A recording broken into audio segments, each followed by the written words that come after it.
مراد کمرے میں داخل ہوا اور اشتعال بڑے انداز میں بیڈ پہ بیٹھی اس 16 سالہ لڑکی کی طرف پڑا جو کہ اب سے کچھ دیر قبل اس کی بیوی بنا دی گئی تھی۔ اٹھو یہاں سے، تمہارا میری زندگی پر کوئی حق نہیں۔ وہ اسے بیڈ سے کھینچ کر اتارتے ہوئے دہاڑا تو دانین کی روح تک لرز گئی۔ پھر وہ اسے غضبناک نگاہوں سے دیکھتا ہوا واش روم کی جانب بڑھ گیا۔ کچھ دیر کے بعد جب وہ باہر نکلا تو دانین صوفے پر سہمی سی بیٹھی تھی۔ وہ سنجیدگی سے اس کے چہرے پر نگاہیں گاڑے بیٹھا تھا۔ تم ابھی تک یہیں بیٹھی ہو؟ میں نے تمہیں کہا تھا کہ تمہارا میری زندگی پہ کوئی حق نہیں اور تمہیں یہاں رہنے کی اجازت نہیں۔ تو میرے کمرے میں کیا کر رہی ہو؟ گیٹ آؤٹ مائی روم، وہ چنگاڑ کر بولا۔ پھر اس کے بازو سے پکڑ کر اسے کمرے سے باہر نکالنے لگا تو سامنے دراب افندی کو دیکھ کر ٹھٹک گیا۔ کیا بدتمیزی ہے یہ مراد؟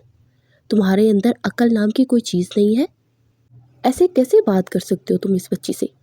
یہ تمہاری بیوی ہے اور تم شاید بھول رہے ہو کہ تم نے پوری رضامندی سے ایجابو قبول کیا تھا۔ دراب افندی نے سخت لہجے میں کہا، میں نے ایجابو قبول نہیں کیا تھا، مجھ سے زبردستی کروایا گیا تھا، ایموشنل بلیک میل کیا گیا تھا مجھے۔ اپنی مرتی بہن کا آپ کو خیال تھا، مگر آپ کے بیٹے کا کیا جو کسی اور سے محبت کرتا تھا؟ آپ نے میرا دل اجاڑ دیا، کنزا میرا فون تک نہیں اٹھا رہی۔ آپ اچھی طرح جانتے ہیں کہ وہ میرے لیے کیا اہمیت رکھتی تھی۔ وہ غصے سے بولا، میں نے تمہارے لیے وہ فیصلہ کیا ہے جو بات تمہارے لیے بہترین ہے۔ اگر تمہیں اپنے باپ سے محبت نہیں تو ٹھیک ہے، تم اس گھر سے جا سکتے ہو اور جا کر تم اسے اپنا سکتے ہو، لیکن اس کے بعد تمہارا اور میرا کوئی تعلق نہیں رہے گا۔ دراب افندی نے سرد لہجے میں کہا تو مراد نے کھا جانے والی نگاہوں سے دانین کو دیکھا جو کہ سر جھکائے انگلیاں چٹکا رہی تھی۔ اس لڑکی کو میں کبھی زندگی میں نہیں اپناؤں گا کیونکہ اس کی ماں کی وجہ سے مجھے کبھی بھی اپنی ماں کا پیار نہ مل سکا، وہ تب کر بولا۔ پھر وہ غصے سے کمرے سے واپس پلٹ آیا، اس کے منہ پر دروازہ زور سے بند کر دیا۔ دراب افندی نے لب بھینچ کر دانین کو دیکھا جو کہ رو دینے کے قریب تھی۔ آئیے بیٹا میرے ساتھ، مجھے آپ سے بہت اہم باتیں کرنی ہیں، دراب افندی نے کہا اور اسے لے اسٹڈی روم میں آ گئے۔ بیٹھو بیٹا، انہوں نے کہا تو دانین چپ چاپ چیئر پر بیٹھ گئی۔ برسوں پہلے تمہاری ماں یعنی کہ میری بہن نے اپنی پسند کی شادی کی تھی غیر برادری میں، جس کی وجہ سے سب نے اس سے ناتا توڑ لیا تھا۔ میں جب امریکہ سے واپس آیا تو بہت ڈھونڈا مگر وہ ہمیں کہیں نہیں ملی۔ بہت جگہ پر رابطے کیے اور یہاں تک کہ اپنے انسپیکٹر دوست کے ذریعے تمہارے پاپا کے بارے میں انفارمیشن لینی چاہیے تو ہمیں کسی بھی قسم کا کوئی بھی کلیو نہیں مل سکا، اور میرے پاپا یعنی کہ آپ کے تایا جی بھی ان کی یاد میں تڑپنے لگے، یہاں تک کہ ایک دن اسی غم میں دنیا سے چل دیے۔ پھر میں اپنی لائف میں بزی ہوتا چلا گیا، لیکن برسوں بعد جسٹ ایک ہفتے پہلے جب میری بہن نے مجھے فون کر کے بلایا تو میں بھاگا چلا گیا۔ مجھے وہاں جا کر پتا چلا کہ میری بہن کس قدر تکلیف دہ زندگی گزار رہی تھی۔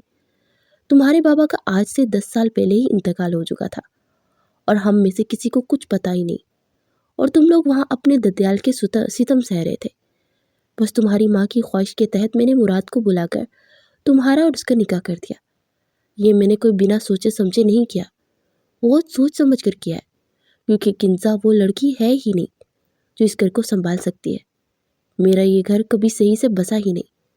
مراد کی ماں نے جب مراد 5 سال کا تھا تب ڈیورس دے کر کسی اور سے شادی کر لی۔ برسوں بعد جب وہ مراد سے ملی تو مراد کو میرے خلاف بھڑکانے لگی اور یہاں تک کہ یہ تک کر دیا کہ میرا گھر نہ بسے۔ پیچھے تمہارے ماں رابعہ کا ہاتھ تھا، جبکہ پوری حقیقت یہ نہیں تھی۔ بے شک وجہ رابعہ تھی، لیکن دراصل رابعہ کو تمہارے والد صاحب کے ساتھ گھر سے بھگانے والی میری بیوی صدف تھی۔ جب یہ بات مجھے پتہ چلی تو میں اس پر بہت بھڑکا اور اس نے میری بہن کے بارے میں بہت کچھ غلط کہا تو میں نے اسے طلاق دے دی۔ وہ طلاق لینا بھی چاہتی تھی، اس لیے چپ چاپ یہاں سے چلی گئی۔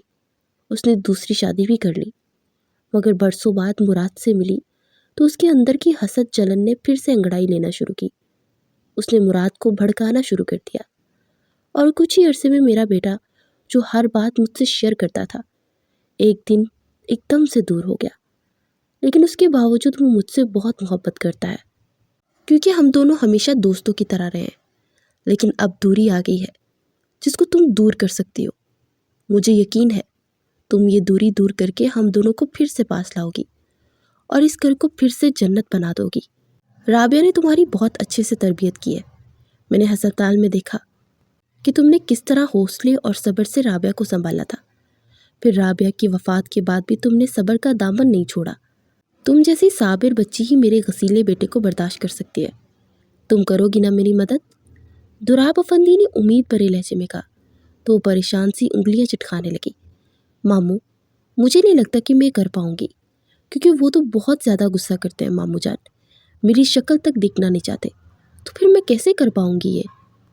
وہ اپنے لب کچلتے ہوئے بولی، میں جانتا ہوں تم کر پاؤ گی، اپنی محبت سے، اپنے خلوص سے اسے جیتو۔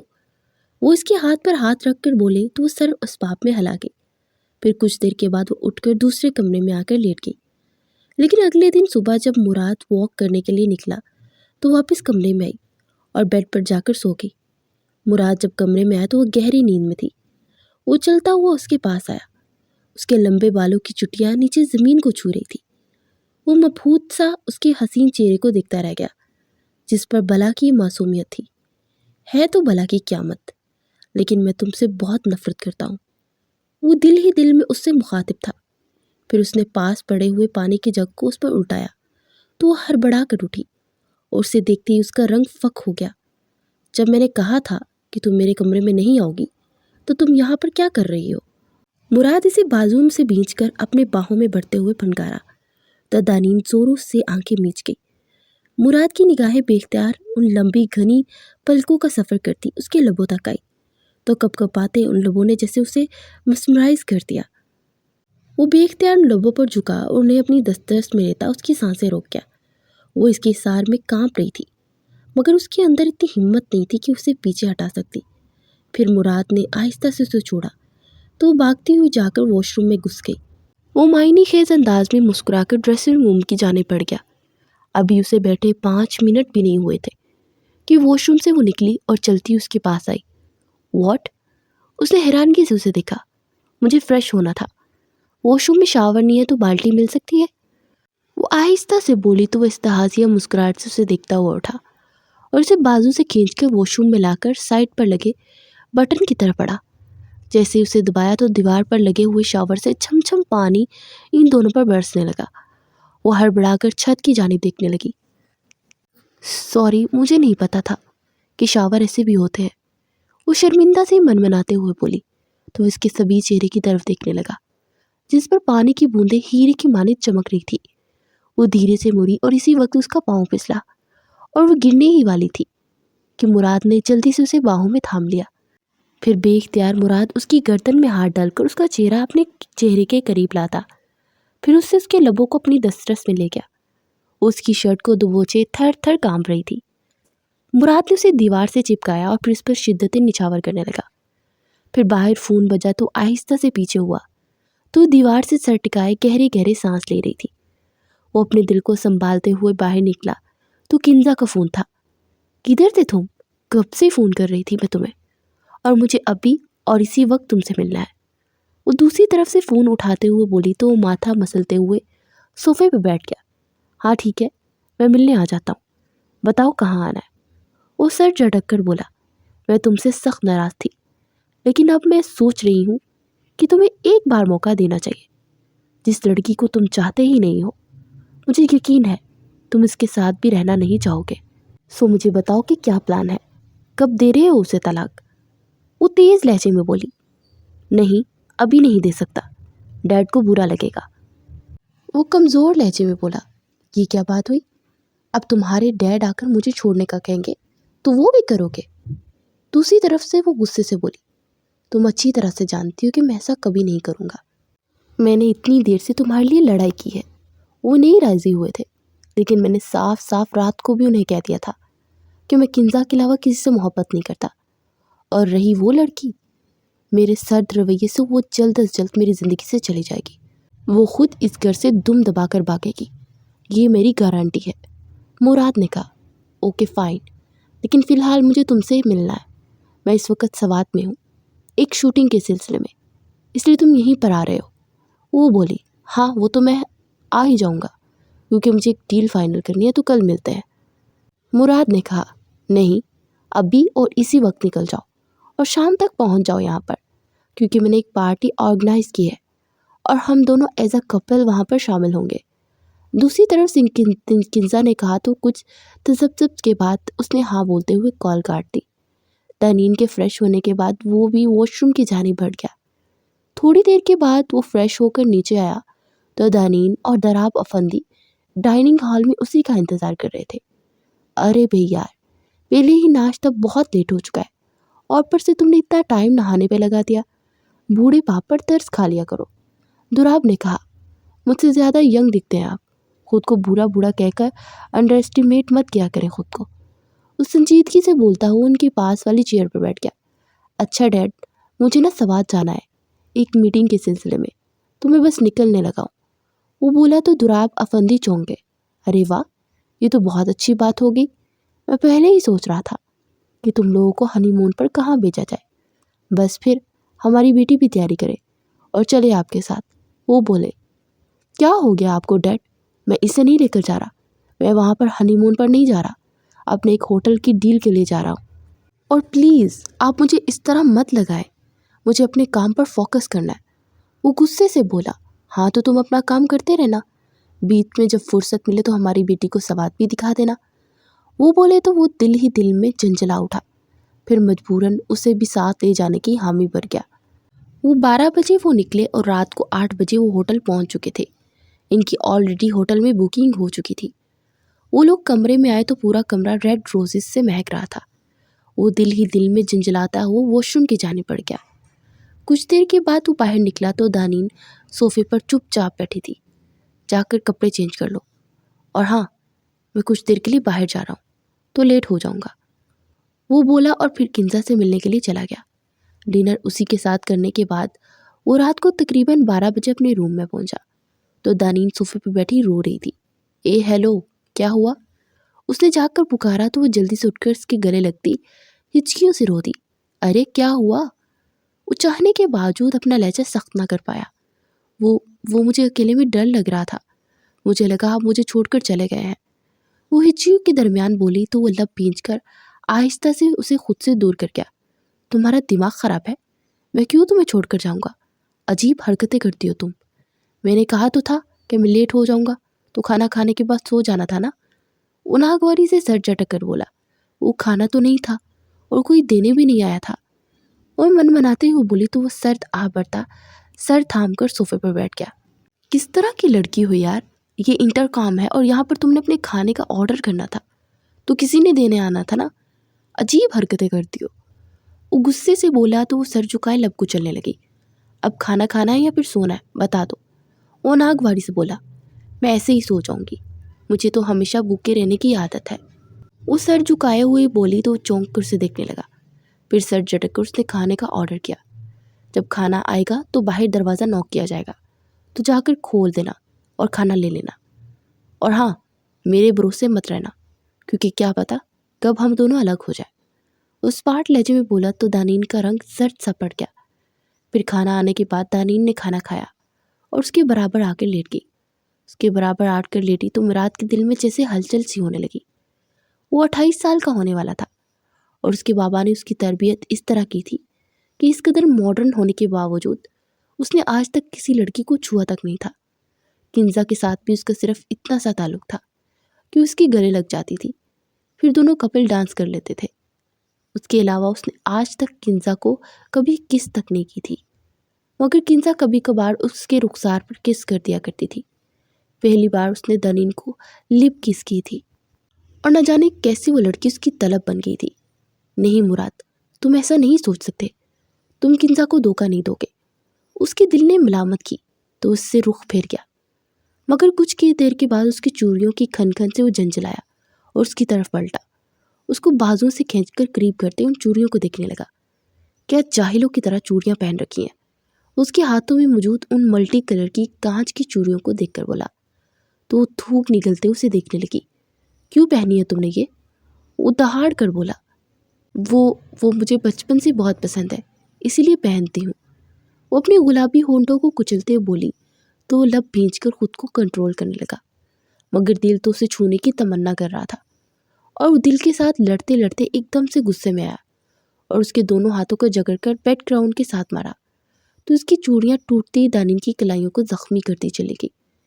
پھر باقی کی موجودہ چوڑیوں کو اس نے بے دردی سے کلائی کے ہاتھوں سے جکڑے توڑا تو خود کے ہاتھ بھی زخمی ہو گئے۔ وہ سسکیوں سے روتے ہوئے پیچھے اٹھی۔ مراد غصے سے اٹھ کر کمرے سے باہر نکلا اور ٹیرس پہ آ کر 2-3 گہرے گہرے سانس بھرتے اپنے غصے کو کنٹرول کیا۔ کتنی دیر وہ وہاں پر کھڑا سگریٹ سے اپنا دل جلاتا رہا۔ پھر وہ کمرے میں آیا تو دنین سکری سمٹی سی سو رہی تھی۔ وہ دھیرے سے چلتا ہوا اس کے پاس آیا تو اس کی کلائیوں سے ابھی بھی خون رس رہا تھا اور چہرے پر میٹھے میٹھے آنسوں کے نشان تھے۔ وہ لب بھینچ کر فرسٹ ایڈ باکس نکال کر اس کے پاس آیا اور اسپرٹ سے اس کی کلائی صاف کر ہی رہا تھا کہ وہ ہڑبڑا کر اٹھی۔ لاؤ بینڈیج کر دوں، اس نے سیاہ آنکھوں سے نگاہیں چرا کر بولا تو بنا کچھ بولے کلائیاں آگے کر گئی۔ اس نے اس کی آستین اوپر کی تو بازو سے اوپر نیل کے نشان تھے۔ یہ کیا ہوا ہے؟ اس نے بے اختیار پوچھا۔ وہ چچی جب کام نہیں کر پاتی تھی تو اسٹک سے مارتی تھی۔ آہستہ سے بولی تو وہ بے یقینی سے اس کی شرٹ کو کندھوں سے سرکا کر دیکھنے لگا تو وہاں پر بھی نشان تھے۔ وہ زور سے لب بھینچ گیا۔ وہ بینڈیج کر کے دوسری جانب جا کر لیٹ گیا۔ اگلے دن وہ صبح اٹھا تو دنین صوفے پہ بیٹھی تھی۔ وہ اٹھ کر چینج کرنے چلا گیا۔ کچھ دیر گزری تو دروازے پر نوک ہوا۔ اس نے جا کر دروازہ کھولا تو باہر کھڑی کنزا کو دیکھ کر چونک گیا۔ وہ اندر داخل ہوئی اور اس کے گلے لگتے ہوئے اس کے رخسار پر کس کی۔ اس نے بے اختیار دانین کی جانب دیکھا جو ادھر ہی دیکھ رہی تھی۔ کنزا کی بے باکی پر دانین سرخ ہو گئی تھی اور اس کے ساتھ ساتھ وہ بھی شرمندہ سا اسے پیچھے کرتا رخ پھیر گیا۔ تو یہ ہے تمہاری بیوی؟ کافی کم عمر لگ رہی ہے۔ کنزا دانین کو دیکھ چپتی ہوئی نگاہوں سے دیکھ کر بولی۔ ہو بیٹھو، میں ناشتہ منگواتا ہوں، اکٹھے کرتے ہیں۔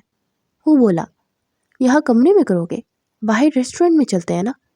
کنزا نے کہا تو وہ سر اسباب میں ہلا گیا۔ تم بھی چلو تاکہ میں بیٹھ کر کچھ امپورٹنٹ باتیں کر لیں۔ کیا خیال ہے؟ کنزا نے کہا تو وہ اندر ہی اندر مضطرب سا ہو گیا۔ وہ تینوں باہر ریسٹورنٹ میں آئے اور ناشتے کا آرڈر کر کے بیٹھ گئے۔ سو کیا کرتی ہو تم؟ کنزا نے دانین سے پوچھا۔ کچھ بھی نہیں، وہ سر جھکائے آہستہ سے بولی۔ کتنا پڑھی ہو؟ پرائیویٹ ایف اے کیا ہے؟ دانین بولی، بس ایف اے۔ کنزا نے تنزیہ سے انداز میں کہا۔ جی وہ بھی پڑھنا تھا جب رزلٹ آئے گا۔ دانین نے کہا، اتنا لیٹ ایف اے؟ میری عمر 16 سال ہے اور اتنی عمر میں ایف اے ہی ہوتا ہے۔ وہ بولی تو کنزا چونک گئی۔ لگتی تو نہیں ہو کہ تم 16 سال کی ہو، مجھے تو لگا 20-22 کی ہوگی۔